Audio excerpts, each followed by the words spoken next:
ജൈഫീസ് കിച്ചണിലേക്ക് ഏവർക്കും സ്വാഗതം. എല്ലാവരും സുഖമായിട്ടിരിക്കുന്നല്ലോ. അപ്പോൾ ഇന്ന് പെരുന്നാളല്ലേ.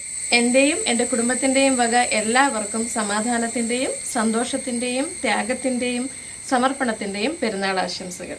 അപ്പോൾ ഇന്ന് ഞാൻ വന്നിരിക്കുന്നത് ഒരു സ്പെഷ്യൽ വീഡിയോ ആയിട്ടാണ്. അതായത് പെരുന്നാൾ വക സ്പെഷ്യൽ വീഡിയോ ആണ്. ചില്ലി ബീഫിൻ്റെ വീഡിയോ ആയിട്ടാണ് വന്നിരിക്കുന്നത്. അപ്പം ഇത് നല്ല കറക്റ്റായിട്ട്, അതായത് അളവുകളെല്ലാം പറഞ്ഞ് വളരെ സിമ്പിളായിട്ടാണ് ചെയ്തിരിക്കുന്നത്. അപ്പോൾ എല്ലാവർക്കും ഇത് ട്രൈ ചെയ്ത് നോക്കാം. അപ്പോൾ ഈ പെരുന്നാളിന് എല്ലാവരും തന്നെ ഇത് ട്രൈ ചെയ്യുക, വീഡിയോ ഫുള്ളായിട്ട് കാണുക. അപ്പം ആദ്യമായിട്ടാണ് എൻ്റെ ചാനൽ കാണുന്നുണ്ടെങ്കിൽ സബ്സ്ക്രൈബ് ചെയ്യാൻ മറക്കരുത്. അതുപോലെ ലൈക്ക് ചെയ്യുക, ഷെയർ ചെയ്യുക. അപ്പോൾ നമുക്ക് വീഡിയോയിലോട്ട് പോകാം.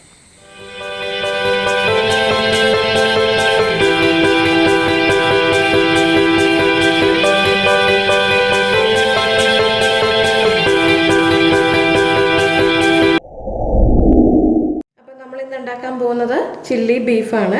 അപ്പോൾ ചില്ലി ബീഫിനുള്ള ഇൻഗ്രീഡിയൻസ് എന്തൊക്കെയാണെന്ന് നോക്കാം. ഞാനിവിടെ എടുത്തിരിക്കുന്നത് ബീഫ് 700 ഗ്രാം ബീഫാണ്. അപ്പോൾ അതിൻ്റെ ഇൻഗ്രീഡിയൻസ് ആണ് പറയുന്നത്.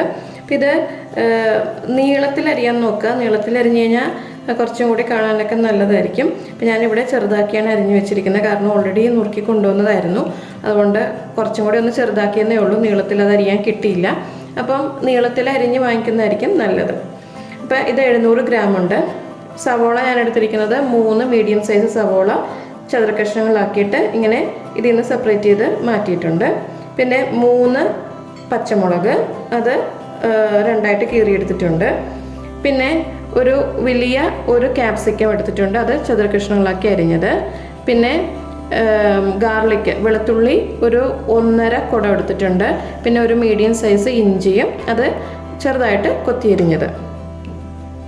പിന്നെ ക്യാരറ്റ് ലാസ്റ്റ് ഒന്ന് ഇടാൻ വേണ്ടിയിട്ട് നീളത്തിൽ അരിഞ്ഞെടുത്ത് വെച്ചിരിക്കുന്നു. പിന്നെ ആവശ്യത്തിന് ഉപ്പ്, റിഫൈൻഡ് ഓയിൽ, പിന്നെ സോസുകൾ, അതായത് ടൊമാറ്റോ സോസും സോയാ സോസും ചില്ലി സോസും റെഡ് ചില്ലി സോസും എടുത്തിരിക്കുന്നത്. പിന്നെ കോൺഫ്ലോർ, പിന്നെ ഞാൻ ഒരു 1.5 ടീസ്പൂണ് കാശ്മീരി മുളക് പൊടി എടുത്തിട്ടുണ്ട്. അപ്പം നമുക്ക് കുറച്ചും കൂടെ ഒരു കളറ് കിട്ടാൻ വേണ്ടിയിട്ടാണ് അത് എടുത്തിരിക്കുന്നത്. പിന്നെ വിനിഗർ. അപ്പോൾ ഇത്രയും ഇൻഗ്രീഡിയൻസ് ആണ് നമുക്ക് ചില്ലി ബീഫ് ഉണ്ടാക്കാൻ വേണ്ടത്. ഓക്കെ, ഇനി നമുക്ക് ആദ്യം തന്നെ ബീഫ് ഒന്ന് മാരിനേറ്റ് ചെയ്തിട്ട് ഇതൊന്ന് വേവിക്കാൻ വെക്കാം. അപ്പോൾ ഞാൻ ഓൾറെഡി ഇത് കുക്കറിലോട്ട് ഇട്ടു. എന്നിട്ട് ഇതിന് 2 ടൈപ്പ് മാരിനേഷൻ ഉണ്ട്. അതായത് ഇപ്പോൾ ചെറുതായിട്ടൊന്ന് മാരിനേറ്റ് ചെയ്ത് ഒരു 2-3 മിനിറ്റ് വെച്ചിട്ട് നമ്മളങ്ങ് വേവിച്ചെടുക്കും. അപ്പം മാരിനേറ്റ് ചെയ്യാനായിട്ട് ഞാൻ ആദ്യം തന്നെ ആവശ്യത്തിന് ഉപ്പിടുന്നുണ്ട്. ഉപ്പിട്ടു. പിന്നെ ഇടുന്നത് സോയാ സോസാണ്. ഞാനിപ്പോൾ ഈ സോയാ സോസ് ഏകദേശം 1 ടേബിൾ സ്പൂണോളം സോയാ സോസ് ഒഴിക്കുന്നു. പിന്നെ ഒരു ടേബിൾ സ്പൂണോളം വിനിഗർ. ഇത്ര ഒഴിച്ചിട്ട് നല്ലപോലെ ഒന്ന് മിക്സ് ചെയ്തെടുക്കുക. അപ്പോൾ ഇതൊരു സിമ്പിൾ മാരിനേഷനേ ഉള്ളൂ. അതായത് സോയാ സോസിൻ്റെ ഉപ്പിൻ്റെ ഒന്ന് പിടിക്കാനായിട്ട്. എന്നിട്ട് നമുക്കിതിൻ്റെ സ്റ്റോക്ക് എടുക്കേണ്ട ആവശ്യമുണ്ട്. അതുകൊണ്ട് ഞാനിതിലോട്ട് അല്പം വെള്ളം, അതായത് ഇപ്പം 700 ഗ്രാം ഉണ്ടല്ലോ, ഞാനൊരു 3/4 കപ്പോളം വെള്ളം ഒഴിക്കുന്നുണ്ട്.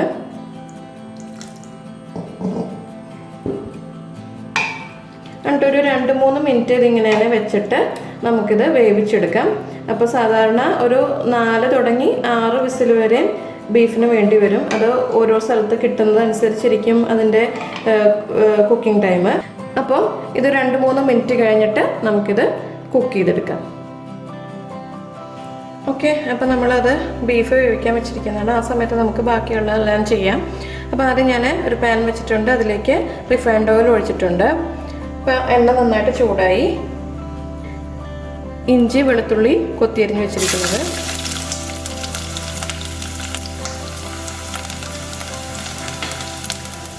ഇത് അല്പം ഒന്ന് മൂത്ത് കിട്ടണം.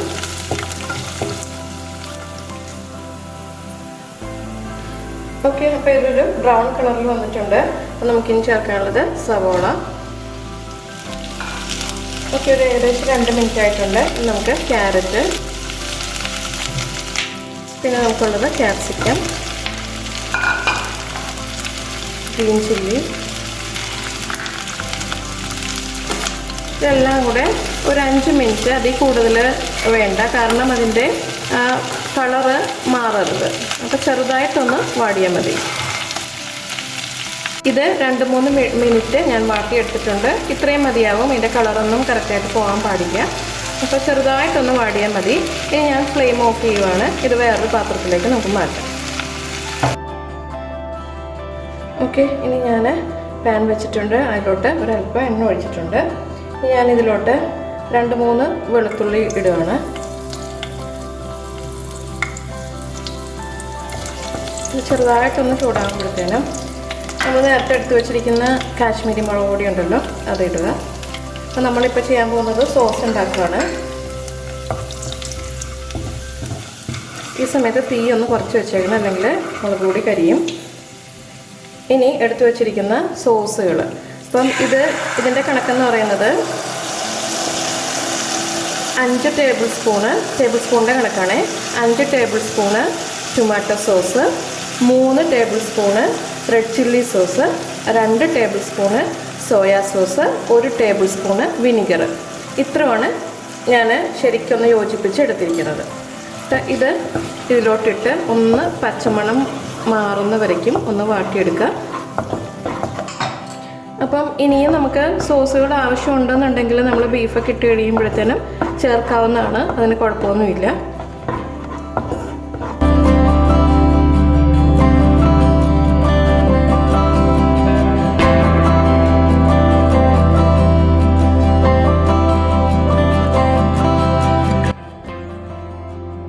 നല്ലപോലെ ബീഫ് വേവിച്ചെടുത്തിട്ടുണ്ട്. വലിയ ഫ്ലെയിമിൽ 1 വിസിലും ബാക്കി 5 ചെറിയ ഫ്ലെയിമിൽ 5 വിസിലും വേണ്ടി വന്നു ഇത് വേകാനായിട്ട്. ഞാൻ എന്നിട്ട് അതിൻ്റെ വെള്ളം, അതായത് നമ്മുടെ ബീഫിൻ്റെ സ്റ്റോക്ക് ഞാൻ മാറ്റി വെച്ചിട്ട് ബീഫ് മാത്രമാണ് എടുത്തിരിക്കുന്നത്. ഇനി നമുക്ക് സെക്കൻഡ് മാരിനേഷൻ ചെയ്യാനുണ്ട്. അപ്പം അതിന് വേണ്ടിയിട്ട് ഞാൻ കുറച്ച് വെളുത്തുള്ളി ഇഞ്ചി പേസ്റ്റ് എടുത്തിട്ടുണ്ട്.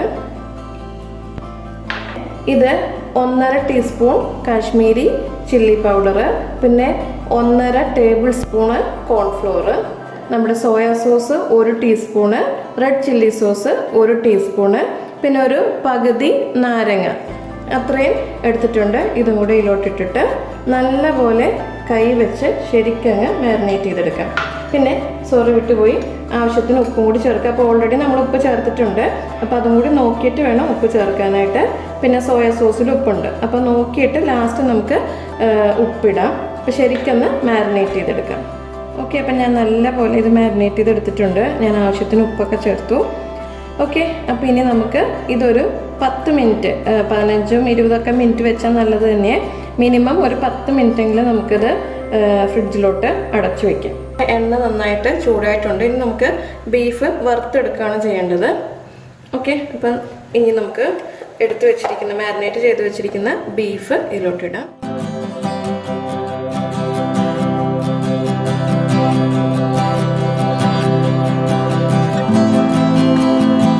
ഡീപ്പ് ഫ്രൈ ആവേണ്ട ആവശ്യമില്ല, ഒരല്പം ഫ്രൈ ആയി കിട്ടിയാൽ മതി. ബാക്കി നമ്മളിത് ഗ്രേവിയാണല്ലോ ഉണ്ടാക്കാൻ പോകുന്നത്. അപ്പോൾ ഒത്തിരി ഡ്രൈ ആയിട്ട് വേണമെങ്കിൽ മാത്രം നമ്മൾ ഡീപ്പ് ഫ്രൈ ചെയ്താൽ മതി. ഇവിടെ ബീഫ് ഫ്രൈ ആയിട്ടുണ്ട്. ഇത്രയും ആയാൽ മതി. കണ്ടോ? അപ്പോൾ ഇനി നമുക്കിത് കോരി വേറൊരു പാത്രത്തിലോട്ട് മാറ്റി വെക്കാം. ഞാനിതിൻ്റെ ഇടയ്ക്ക് കറിവേപ്പില ഇട്ടു കേട്ടോ. കാരണം ആദ്യം ഞാൻ സാധാരണ ഇടാറ്, അത് വിട്ടുപോയി. അത് കഴിഞ്ഞപ്പോഴത്തേനും ഞാൻ പിന്നെ ഇട്ടു.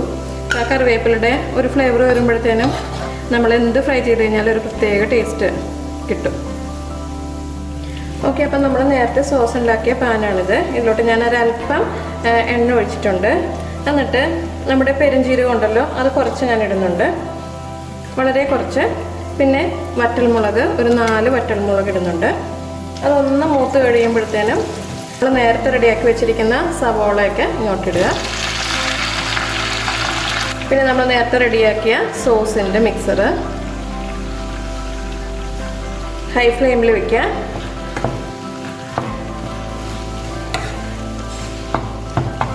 അപ്പോൾ ഇത് ഓൾറെഡി കുക്ക് ചെയ്ത് കഴിഞ്ഞതുകൊണ്ട് നമുക്കിനി ബാക്കി നമ്മുടെ ബീഫ് ഫ്രൈ ചെയ്ത് വെച്ചിരിക്കുന്നത് ഇതിലോട്ടിടാം.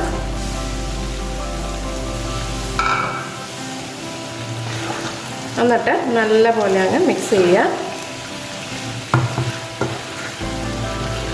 ഇനി ഇതിലോട്ട് ഞാൻ 1 കപ്പ് നമ്മുടെ ബീഫ് സ്റ്റോക്ക് ഉണ്ടല്ലോ, അതിലോട്ട് 2 ടേബിൾ സ്പൂണ് കോൺഫ്ലോർ ഇട്ടതാണ് ഈ മിക്സർ അങ്ങ് ഒഴിക്കാം. അപ്പോൾ ഗ്രേവി ആയിട്ട് വേണ്ടാന്നുണ്ടെങ്കിൽ നമുക്ക് ഇവിടെ വെച്ച് ഫ്ലെയിം ഓഫ് ചെയ്യാം. അത് റെഡിയായി. അപ്പോൾ വിത്ത് ഗ്രേവി ആണെന്നുണ്ടെങ്കിൽ നമുക്ക് ഈ ഒരു സ്റ്റെപ്പും കൂടി ചെയ്യണം. ഈ സമയത്ത് നമുക്ക് തീ ഒന്ന് കുറച്ച് വെച്ചേക്കാം. അല്ലാന്നുണ്ടെങ്കിൽ ചിലപ്പം കോൺഫ്ലോർ താഴെ അടുക്കി പിടിക്കാനുള്ള ചാൻസ് ഉണ്ട്. എന്നിട്ട് നന്നായിട്ടങ്ങ് മിക്സ് ചെയ്യുക. അപ്പം നമ്മൾ ഈ ബീഫിൻ്റെ സ്റ്റോക്ക് തന്നെ യൂസ് ചെയ്യുന്നത് കൊണ്ട് നല്ല ടേസ്റ്റ് കിട്ടും. അപ്പോൾ ഗ്രേവി എന്തോരം വേണോ അതനുസരിച്ച് നമുക്ക് സ്റ്റോക്ക് യൂസ് ചെയ്യാം. ഞാനിപ്പം 1 കപ്പ് സ്റ്റോക്കിലാണ് എടുത്തേക്കുന്നത്. അപ്പോൾ ഈ സമയം നമുക്ക് ടേസ്റ്റൊക്കെ നോക്കാം. അതായത് പുളി, ഉപ്പ് ഇതെല്ലാം നമുക്ക് നോക്കാം. ഇപ്പോൾ പുളി വേണമെന്നുണ്ടെങ്കിൽ കുറച്ചുകൂടെ വിനിഗർ ഒഴിക്കാം. അതുപോലെ എരി വേണമെന്നുണ്ടെങ്കിൽ നമുക്ക് റെഡ് ചില്ലി സോസ് ഒഴിക്കാവുന്നതാണ്. അപ്പോൾ ഇതെല്ലാം നമ്മളിപ്പോൾ ബാലൻസ് ചെയ്യുക. ഇപ്പം ഞാൻ അല്പം ഉപ്പിട്ടിട്ടുണ്ട്. ഉപ്പിൻ്റെ കുറവുണ്ടായിരുന്നു, അതുകൊണ്ട് ഉപ്പിട്ടു. അപ്പോൾ എല്ലാം നിങ്ങൾ ബാലൻസ് ചെയ്യുക. ഇപ്പോൾ ഗ്രേവിക്ക് അനുസരിച്ച്, ഇപ്പോൾ ഗ്രേവി കൂടുതലായിട്ട് വേണമെന്നുണ്ടെങ്കിൽ സ്റ്റോക്ക് കുറച്ചും കൂടി ഒഴിക്കുക. ഓക്കെ. പിന്നെ കളറ് ചേർക്കണമെന്നുള്ളവർക്ക് കളറ് ചേർക്കാം. അപ്പം ഞാനിനി ഇത് ബാലൻസ് ചെയ്യാൻ വേണ്ടിയിട്ട് കുറച്ച്, അതായത് ഒരു 1/2 ടീസ്പൂണ് ഷുഗർ ഇടുന്നുണ്ട്. ഓക്കെ. അപ്പം നമ്മുടെ അടിപൊളി ചില്ലി ബീഫ് ഇവിടെ റെഡിയായി കഴിഞ്ഞു. ഇനി നമുക്ക് ഇതിൽ സ്പ്രിംഗ് ഓനിയൻ ഉണ്ടെന്നുണ്ടെങ്കിൽ അത് ഗാർണിഷ് ചെയ്യാനിടാം. അപ്പം എനിക്കത് കിട്ടിയില്ല, ഞാൻ അതിന് പകരം മല്ലിയിലയാണ് യൂസ് ചെയ്യുന്നത്. ഇത് നമുക്ക് ചപ്പാത്തിയുടെ കൂടെയാണെങ്കിലും ചോറിൻ്റെ കൂടെയാണെങ്കിലും ഫ്രൈഡ് റൈസ്, പുലാവ് എല്ലാത്തിൻ്റെയും കൂടെ നമുക്ക് യൂസ് ചെയ്യാവുന്നതാണ്. അപ്പോൾ എല്ലാവരും ഇത് ചെയ്ത് നോക്കുക.